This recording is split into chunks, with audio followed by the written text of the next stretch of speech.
Perfecto, ese fue el video. Simplemente para comentar, este es un corte donde seguimos viendo la masa. Vemos que no hay grandes cambios en las características de la misma, pero sí tenemos estas nuevas imágenes. Si alguien quiere describir.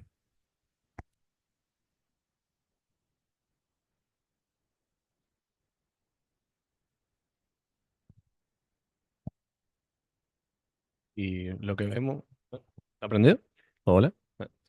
Bueno, lo que vemos es que en relación a la tomografía previa se observan múltiples opacidades parcheadas en patrón de vidrio ilustrado, bien periféricas, y en lo que es los segmentos inferiores vemos opacidades que impresionan que tienden más hacia la consolidación, ¿cierto? Sí, por ahí se le podría agregar que tiene zona de atrapamiento aéreo, que se puede ver en la progresión de como un patrón que va progresando ápico basal, digamos, con más acentuación en las bases, y impresiona en la que es la tomografía de ahí de la derecha, ya verse como un patrón ya casi panal de abejas, ¿no? Eh, y bueno, eso sería más.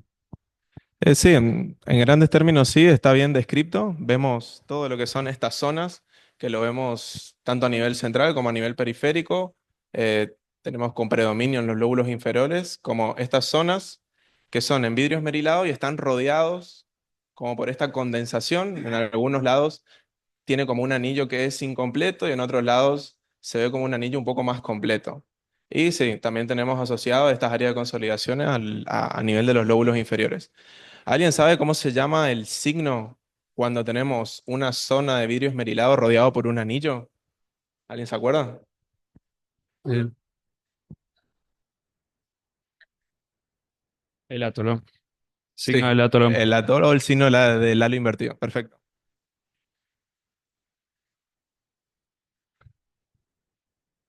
Puede tener engrosamiento de los septos por algunos septos interlobulares. Sí, principalmente a nivel de los lóbulos Como que inferiores, me sí. llama la atención en el pulmón derecho. Sería ahí como que se ven como unas micronodulares adyacentes a ¿Acá? no, más arriba. Sí, ahí, ¿Por esa. acá? Sí, eso. Ah, Como que estos son. tiene. O es solamente. No, para mí que son como micronodulitos nomás Ah, que siguen listo. animados la cadena perilinfática. Ok. Bueno, entonces teniendo en cuenta estas imágenes, ¿se le ocurre algún diagnóstico diferencial para nuestro paciente? Recordemos que es un paciente que no tiene clínica, se hizo una tomografía de control por la masa pulmonar, antes no tenía estas imágenes que vimos recién y ahora las tiene. ¿Cuánto tiempo pasó de tomografía a tomografía? 2 meses. 2 meses.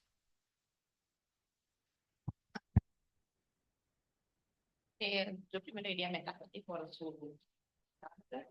¿Metástasis? Bien, puede ser un diagnóstico diferencial, ¿sí? ¿Algún otro? Tenemos diagnósticos infecciosos, no sé, diagnósticos de enfermedades autoinmunes, ¿alguno se le ocurre? Siempre pensando, ¿no?, en este signo, que la verdad que no es muy frecuente de ver. Entonces, bueno, este patrón de estos signos asociados a esas imágenes, con esas consolidaciones en los lóbulos inferiores, uno sí también puede ser una patología tumoral. Metástasis puede ser, sí, pero no es lo más frecuente. ¿Algún infeccioso se le ocurre? Es atípico, la verdad, el que propusimos, pero bueno, vamos con los diagnósticos diferenciales, ¿sí?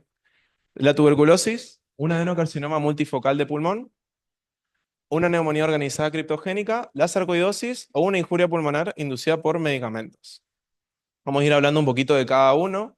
Vamos a empezar con la tuberculosis. Bueno, sabemos que es una enfermedad transmitida por el aire, por la bacteria Mycobacterium tuberculosis, que afecta principalmente a los pulmones. Cuando se presenta con el signo del halo invertido, junto a un patrón nodular o micronodular, como se suele presentar, eh, en contexto de un paciente de una tuberculosis, estamos hablando de una presentación atípica del mismo, ¿sí? No, no es muy común ver este patrón en un paciente con tuberculosis. Generalmente los micronódulos que nosotros vemos, por ejemplo en esta tomografía, en un corte axial,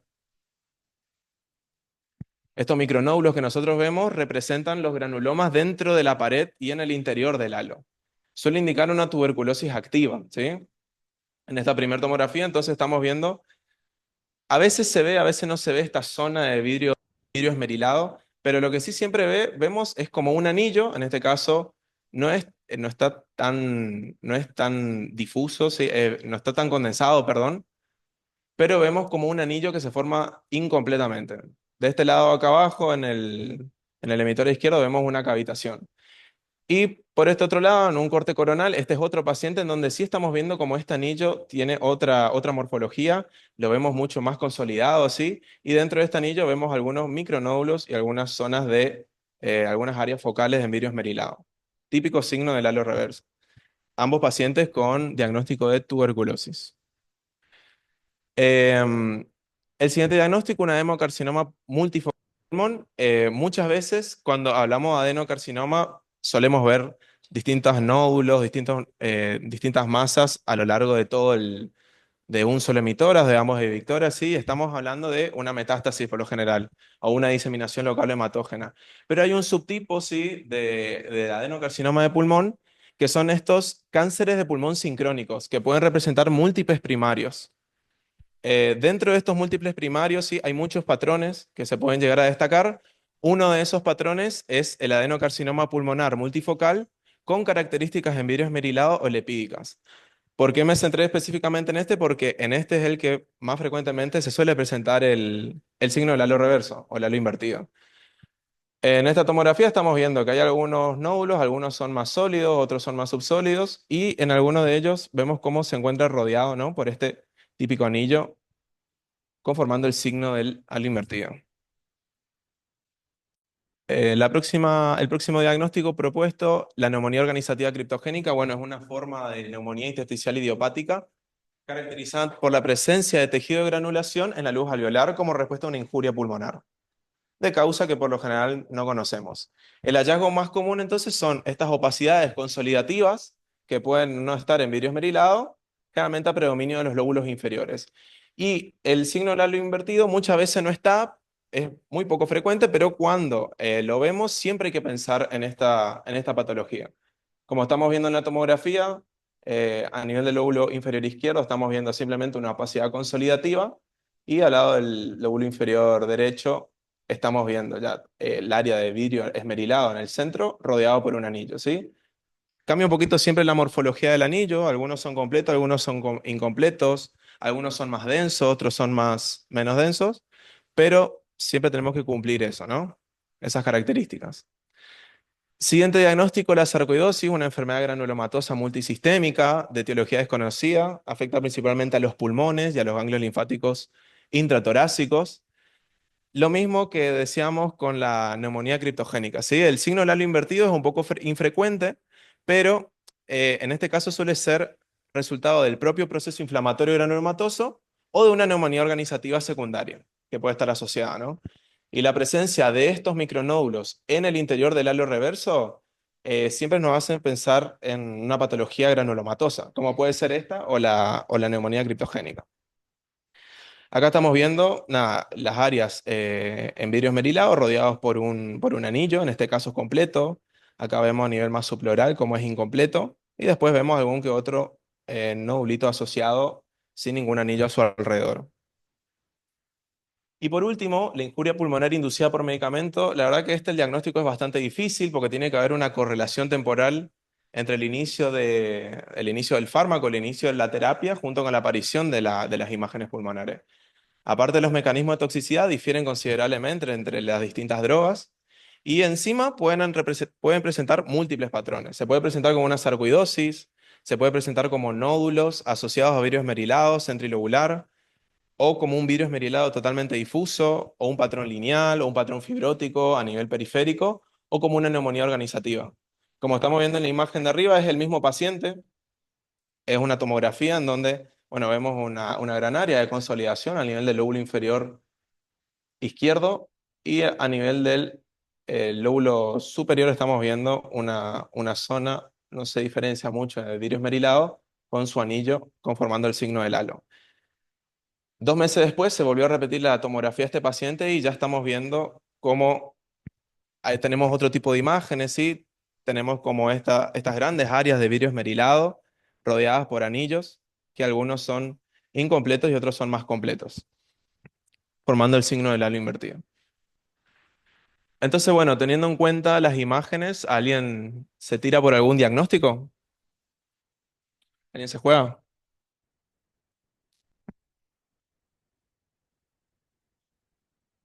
No Sí. tenemos muchos datos, sí. La verdad que el paciente no tiene clínica, tenía un laboratorio dentro de parámetros normales. Bueno, podría ser justamente por el antecedente de la quimioterapia, no sé si hizo radioterapia, puede ser la injuria pulmonar. Sí, Y claro. Teniendo en cuenta la clínica y que el paciente estaba en una terapia de quimioterapia y inmunoterapia, el diagnóstico por el cual nos inclinamos es la injuria pulmonar inducida por medicamentos. Vamos a hablar un poquito.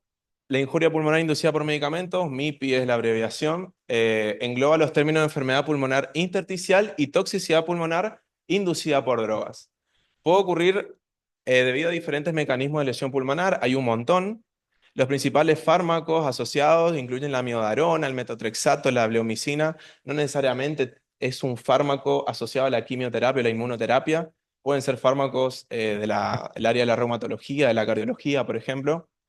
Como factores de riesgo tenemos la enfermedad avanzada, una enfermedad pulmonar intersticial preexistente, tabaquismo, interacciones farmacológicas y sexo masculino. Nuestro paciente prácticamente tenía todos los factores de riesgo. Y vamos a hablar un poquito de inmunoterapia porque la introducción de la inmunoterapia a las terapias, al tratamiento del cáncer, revolucionó mucho el enfoque de gestión y tratamiento de las mismas.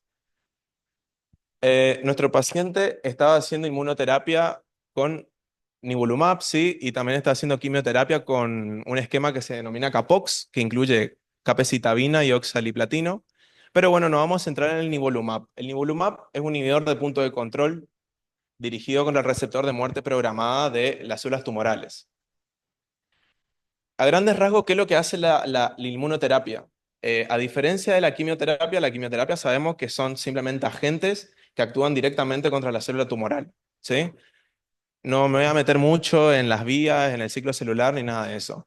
Y la inmunoterapia, por el contrario, no actúa directamente sobre las células tumorales, sino que actúa estimulando el sistema inmune, para que el sistema inmune elimine estas células tumorales, hacia grandes rasgos. En este esquemita quise representar a grandes rasgos lo que hace el nivolumab, ¿sí? Del lado derecho de la imagen tenemos cómo sería la relación normalmente sin el nivolumab. Estamos viendo en amarillo la célula tumoral y en azul la célula T.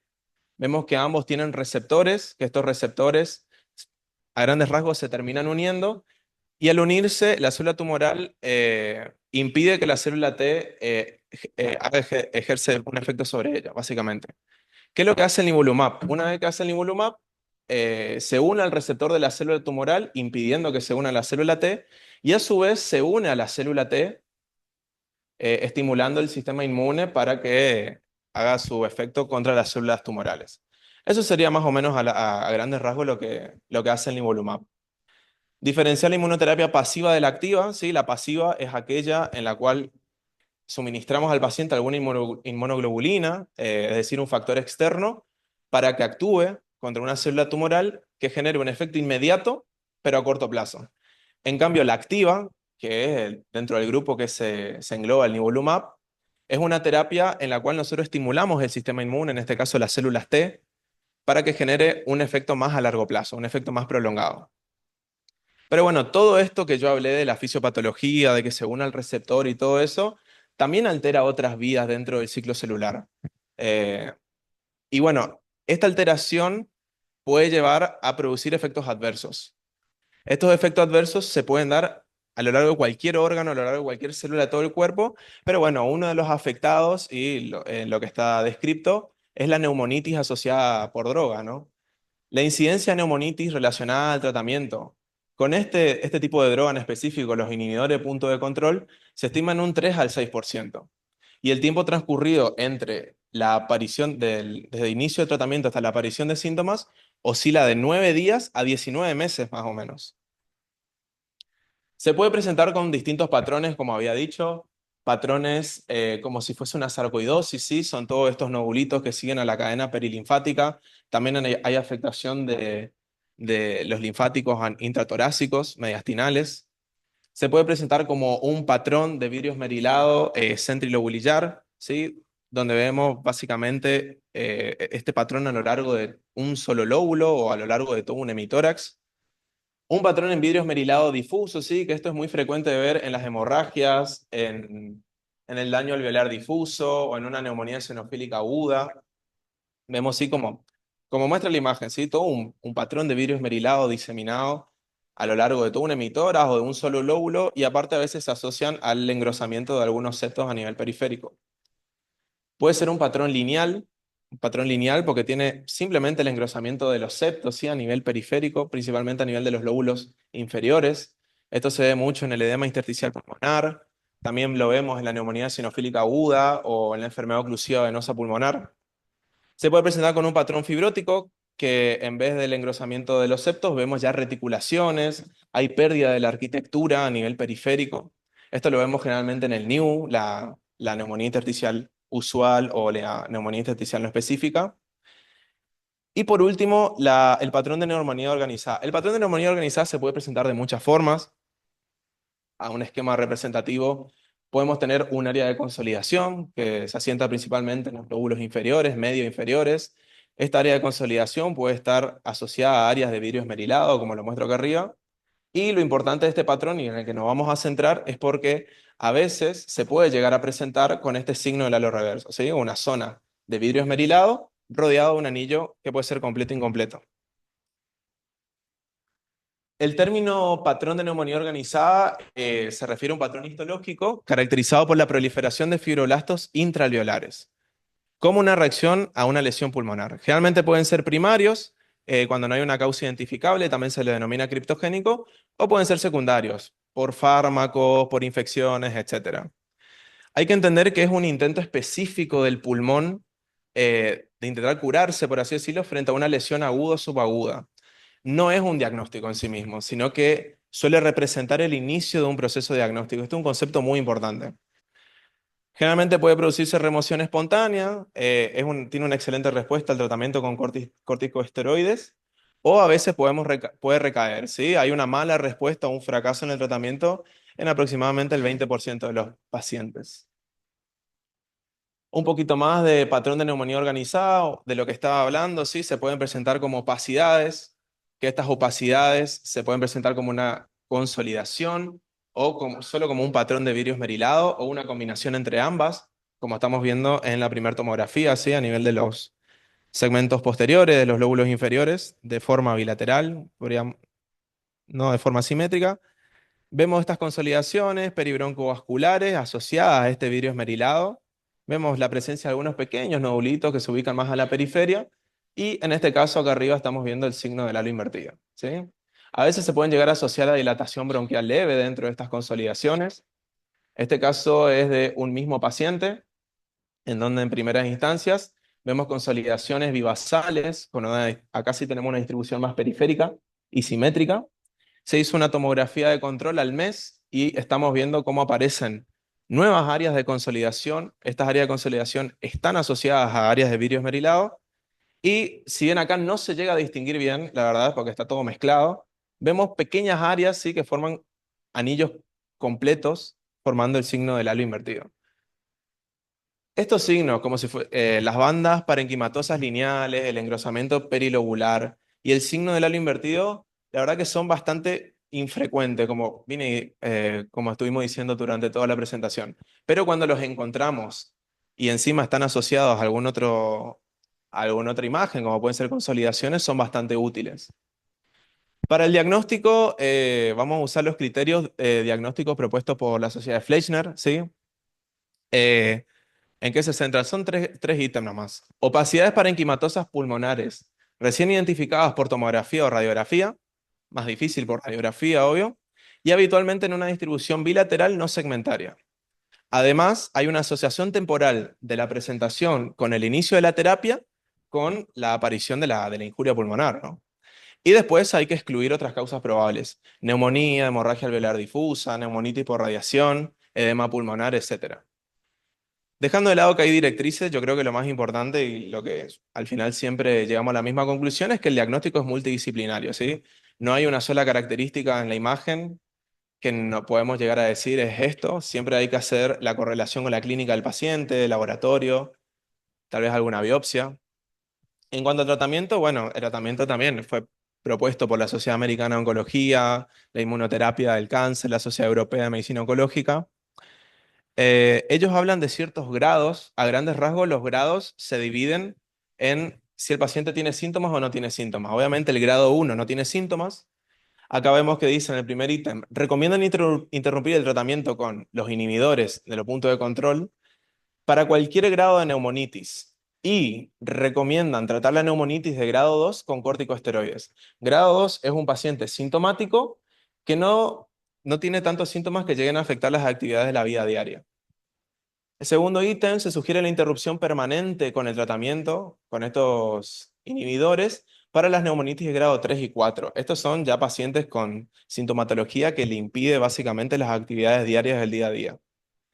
Y para aquellos pacientes que no mejoren con corticosteroides, después de 48 horas, se pueden tratar con inmunosupresores como el infliximab o el mofetilomicofenolato o inmunoglobulinas intravenosas.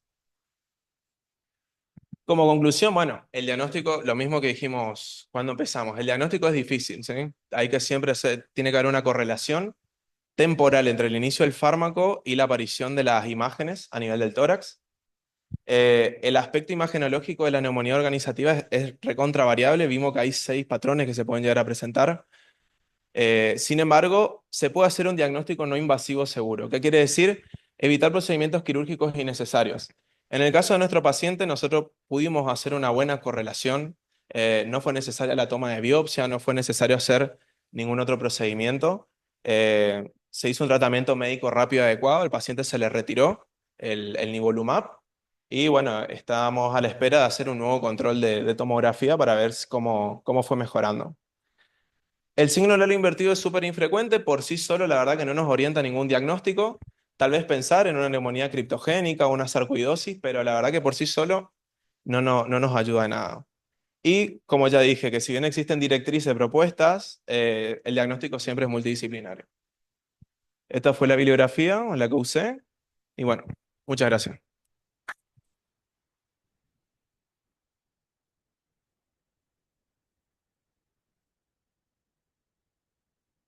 Felicidades, doctora Vela, por el caso y por la presentación. ¿Alguno de los conectados tiene alguna pregunta? ¿O los presentes? Creo que con esta presentación y con toda la información que dio el doctor, nos llevamos mucho a casa.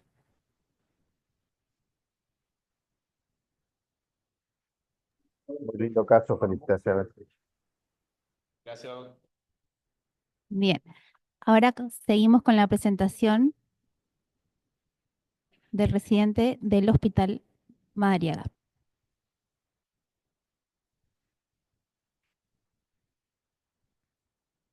Bueno, buenas noches a todos. Yo soy Enzo del Prado, residente de cuarto año del Hospital Madariaga. Y bueno, les tengo un casito divertido.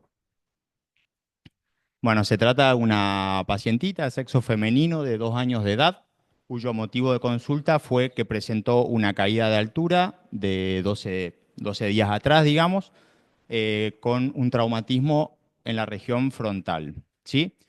Consulta en reiteradas ocasiones por alteración de la marcha, sin lateralización, por lo que se deriva a un centro de mayor complejidad. No presentaba ningún antecedente personal de relevancia y bueno, a su ingreso al examen físico teníamos una paciente con nistagmo, impresionaba una leve hipotonía generalizada, una marcha disbásica con aumento de la base de sustentación y movimientos de la cabeza que impresionaban coreicos. Se asumió también un síndrome de opsoclonus mioclonus que consiste en la presencia de ataxia, mioclono en forma de sacudidas musculares a predominio de los miembros y el opsoclonus que son movimientos oculares erráticos y multidireccionales. Obviamente, ante este cuadro, el primer estudio que se le realiza a la paciente es una resonancia de cerebro, la cual estaba dentro de parámetros normales sin ningún hallazgo relevante. Entre otros estudios, a su ingreso se le realiza una radiografía de tórax, perdón, en la cual vemos esto. Si alguien quiere comentarme lo que se puede ver.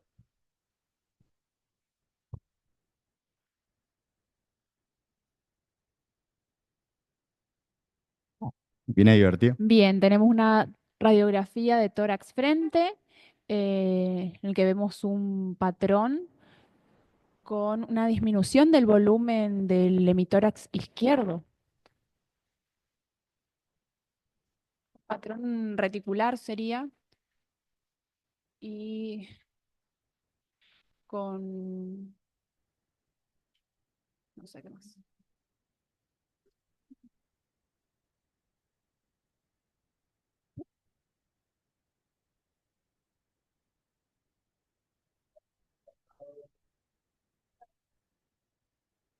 Sí, Sí, también. sí, no es por ahí la plaquita ideal y tenemos solamente un frente.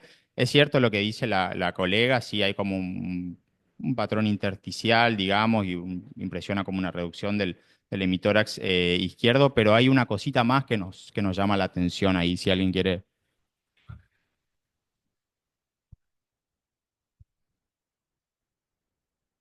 Sí.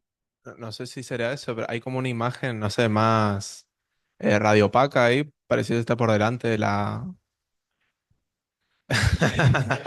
Sí, estaba por delante de la silueta cardíaca ahí a nivel del mediastino anterior.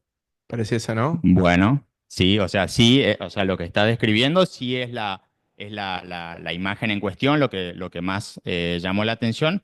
Pero bueno, obviamente tenemos una radiografía de frente, lógicamente ¿Cómo? ¿Por qué dijiste mediastino anterior? Pienso a grandes rasgos que la silueta cardíaca está por detrás. No sé, se me hace que esa imagen está por delante. Posterior, la imagen está anterior al... Es una placa, es una imagen sola. ¿Qué signo ¿El de la silueta? qué indica eso? Que una estructura está por delante o detrás de la otra. Exacto. Puede ser anterior o posterior. Ah, ok, ok. Exacto. Fíjate, hay que ver un poco el límite inferior de esa sombra, como si fuese fusiforme. No sé si la pueden... Al estar tan rotada es difícil, ¿no? Pero a nivel, hay como si fuese una línea mediastinal, pareciera. ¿Eh? Pero sí, bien, conspira un poco que esté tan oblicua la placa, ¿no? bueno, perfecto. Lógicamente se le pidió una tomografía en la cual evidenciamos primeramente esto, si alguien quiere describirme.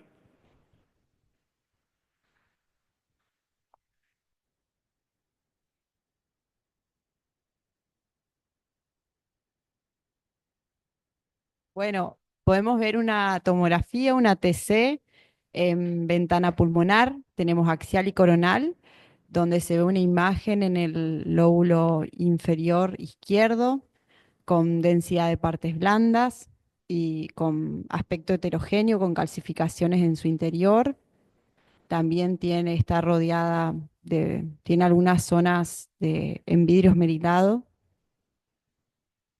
y bueno, eso. No sé si algo más. Bien, Tiene bordes definidos. eso quería preguntar. ¿Se impresionaba en base a las características de, Extra. por lo menos de, Extrapulmonar. Ah, claro, vemos que la lesión que vemos presenta ángulos obtusos respecto al resto del parénquima. Bueno, ventana mediastínica y ventana ósea de la misma lesión. Lo mismo, no sé si alguien por ahí quiere agregar algún otro dato distinto. Sí es cierto de que es una lesión de partes blandas, con componente calcificado importante. No sé si alguien quiere dar algún otro detalle. Pareciera que no toma contacto con las estructuras óseas.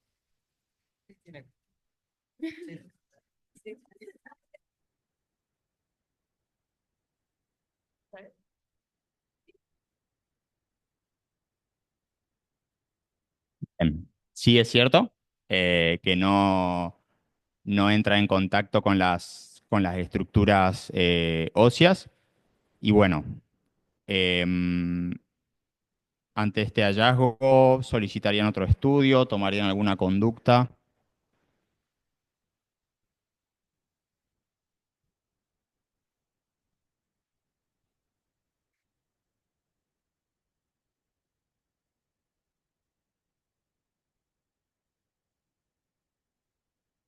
Bueno, sí, está bien. Igualmente en este caso lo que se hizo fue hacer una resonancia. Em, ¿Alguien tiene ganas de describir? R4. Dale. Bueno, tenemos un corte axial y sagital, una secuencia en T1, T2, Dos. líquido allá, y vemos una masa densidad de partes blandas, ISO hiperintensa, que está ubicada, desplaza las estructuras adyacentes, como se ve allá, y está ubicada en mediastino. eh, ¿Qué mediastino es, Greta?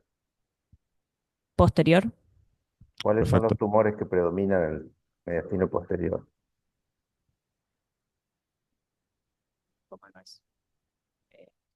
Un neuroblastoma.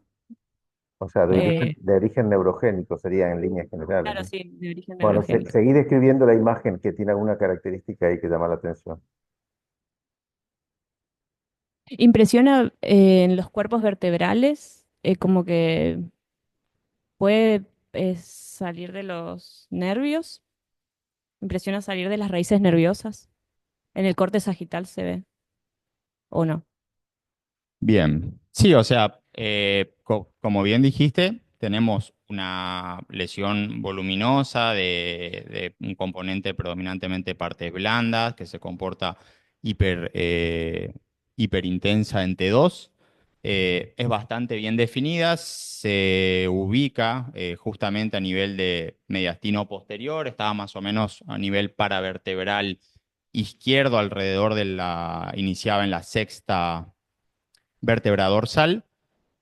Vemos en realidad que lo único que impresionaba invadir era en realidad los músculos y las partes blandas intercostales, que es lo que se ve mejor por ahí en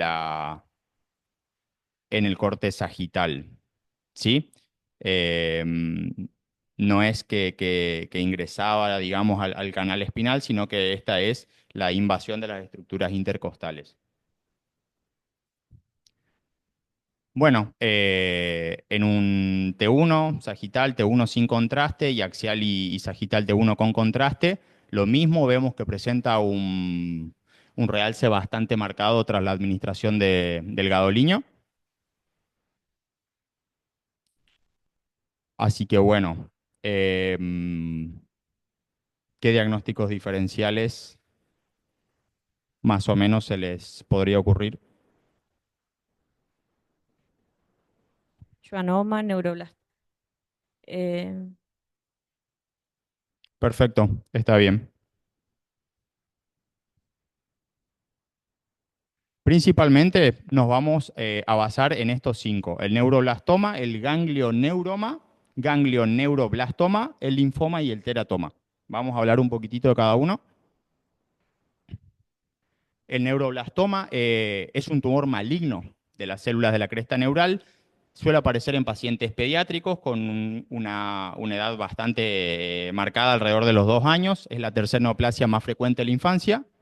Tiene una supervivencia baja justamente a los 5 años. Y en lo que es la tomografía lo vamos a visualizar como una masa bastante heterogénea, no encapsulada y con áreas variables entre hemorragia, necrosis, ¿sí? Va a presentar además un realce bastante heterogéneo tras la administración de contraste. La mayoría suelen tener calcificaciones y se localizan en la cadena simpática, adrenal paraespinal y mediastino posterior, y frecuentemente invaden lo que es canal espinal, como vemos acá en la flechita naranja, que se genera lo que es la imagen en reloj de arena, ¿sí? Que nos habla de la invasión del canal espinal. Esto en cuanto al neuroblastoma. Pasamos al ganglio neuroma. En este caso se trata de un tumor paravertebral pero benigno, ¿sí? También aparece en edad pediátrica, pero ya también más en adolescentes, alrededor de los 10 años, no tiene predilección por género. En este caso ya se trata de un tumor encapsulado, suele tener gran tamaño y se asienta a lo largo de la cadena simpática.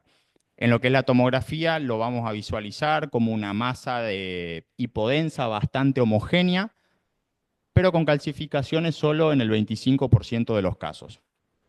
En la resonancia va a tener un comportamiento hipo a isointenso en T1 e hiperintenso en T2 con un realce variable tras la administración de contraste. Y en resultados de la histología obtendremos células ganglionares maduras. Ya lo que es el ganglio neuroblastoma, estamos hablando de un tumor ya de malignidad intermedia, pero con una buena sobrevida a los 5 años. También se da en edad pediátrica, con un promedio alrededor de los 7 años. La mayoría en realidad asienta sobre glándulas adrenales. Y en la tomografía va a tener imágenes y características bastante similares a los ganglioneuromas, que es el anterior del que estuvimos hablando, aunque levemente más heterogéneo, ¿sí? Y la diferencia es que en este caso sí van a haber calcificaciones en hasta el 85% de los casos, son bastante frecuentes. En resonancia el comportamiento es muy similar, hipo a isointenso en T1, hiperintenso en T2 y con un realce también variable tras la administración del contraste. En la histología predominan células ganglionares maduras y neuroblastos. Pasamos a lo que es linfoma. Representan el 15% de todas las masas mediastinales primarias y el 45% de las masas mediastínicas en pediátricos. En la tomografía los vamos a ver como unas masas generalmente hipodensas, de tejido blando, con márgenes lisos o lobulados, y que se suelen adaptar a las estructuras circundantes. Suelen presentar áreas quísticas, como en el ejemplo que puse ahí al lado, y se pueden acompañar de derrame pleural y pericárdico. En otros casos también pueden llegar a tener invasión a pared torácica. En la resonancia lo vamos a ver hipo a isointenso en T1, típicamente hiperintenso en T2 y con un marcado realce tras la administración de contraste. Y por último el teratoma, es el tumor de células germinales mediastínico más frecuente. Se presenta típicamente en adultos alrededor de la tercera, cuarta década de vida y es común en niños hasta en un 40%, pero en menores de 1 año. La gran mayoría se localiza en el mediastino anterior y en el estudio de tomografía los vamos a ver como unas lesiones o masas bien delimitadas, de gran volumen y que suelen tener, como ya sabemos, componentes quísticos, grasa y calcificaciones, ¿sí? Si presentan realce, lo van a hacer de su borde o de las áreas tabicadas que contengan. Bueno, entonces, con lo que estuvimos hablando, nos tiramos hacia algún diagnóstico.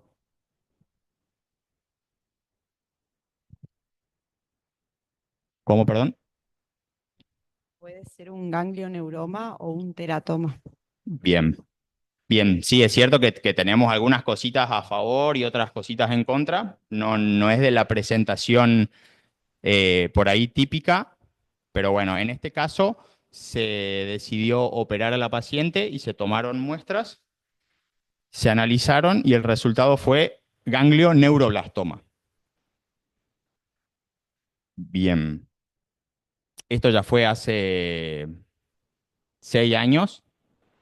La paciente continúa haciendo tratamiento más que nada con inmunosupresores, porque quedó con no es como una secuela, pero quedó con el síndrome del opsoclonus mioclonus, que en realidad es como, se lo plantea que es como un síndrome paraneoplásico generado por una respuesta de posibles anticuerpos hacia el sistema nervioso central. Entonces, la paciente persiste con estos síntomas de manera leve, pero por lo que está realizando todavía el tratamiento. Y se realiza controles posteriores eh, sin evidencia de recaída, digamos.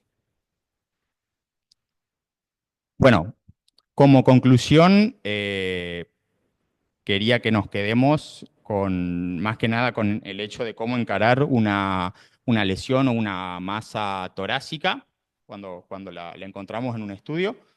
Primero, lo importante, definir la localización, si se trata de una lesión pulmonar o mediastinal.